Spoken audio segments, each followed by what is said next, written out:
Most of you are going to remember Sister Linda K. Burton, who was the General Relief Society president at the time. In April of 2016 in General Conference, she quoted a scripture that's revered by Christians, Muslims, and Jews. It's Leviticus 19, and it says, "If a stranger sojourn with thee in your land, ye shall not vex him. But the stranger that dwelleth with you shall be unto you as one born among you. And thou shalt love him as thyself. For ye were strangers in the land of Egypt, and I am the Lord your God." And Sister Burton asked us to think about the strangers among us. Is there anyone who doesn't participate in society for some reason?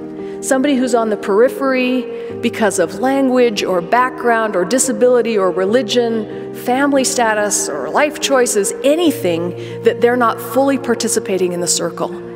And can we think of them as brothers and sisters? Can we serve them?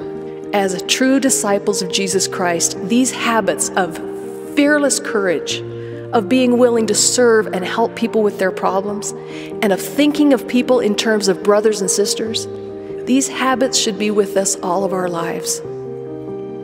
The big humanitarian crises that are going on right now and the ones in the past happen when people are driven out of their homes and lands, but at their heart, they are failures of knowing that we are really brothers and sisters and that God is the Father of us all.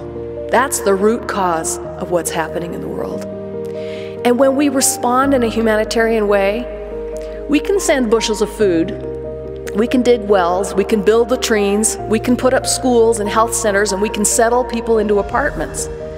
But if we don't do something about the strangers, about them feeling like strangers instead of our brothers and sisters, then the whole thing is in vain. And we're just going to feed that cycle of emotional and spiritual misery. And I'm going to speak to you from my experience now about what I have seen that accomplishes the most lasting good. And if you want to be involved in humanitarian service, this is the way. The way is, and I hope this is the thing that you'll remember out of the forum today, you are the gift. You yourself are the gift. It's not the clothing, it isn't hygiene kits or school desks or wells, it's you.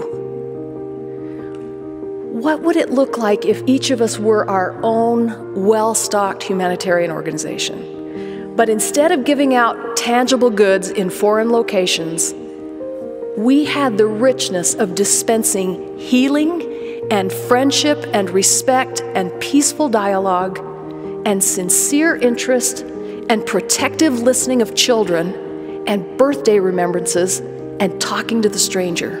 What if that were what your humanitarian organization did?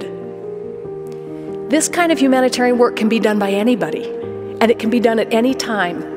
And you don't need warehouses and fundraising and transportation, and you can be perfectly responsive to any need that comes to you wherever you are.